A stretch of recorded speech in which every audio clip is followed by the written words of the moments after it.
मेहनत की कमाई। किसी शहर में एक प्रोफेसर साहब रहते थे। उनका बेटा बहुत आलसी था। उसे जब भी वे कोई काम कहते तो उसके पास उस काम को न करने के कई बहाने होते। इसकी इस आदत से वे परेशान थे। बेटा अब बड़ा हो चला था और पढ़ाई भी पूरी कर ली थी, पर उसकी आदत में कोई सुधार न था। एक दिन प्रोफेसर साहब ने बेटे को बुलाया और गुस्से से कहा, तुम इतने बड़े हो गए, दिन भर घर में पड़े रहते हो। आज घर से निकलो, कुछ काम कर ही घर आना, वरना तुम्हें आज खाना नहीं मिलेगा। पिता की बात सुनकर दुखी मन से बेटा बाहर निकला और पिता के पास घर के बाहर ही पिता के काम पर जाने का इंतजार करने लगा।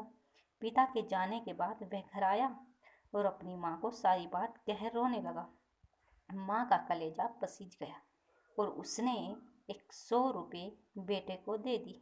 शाम को पिता वापस घर आए तो उन्होंने बेटे से कमाई के बारे में पूछा। बेटे ने वह 100 रुपये को पिता के सामने रख दिया।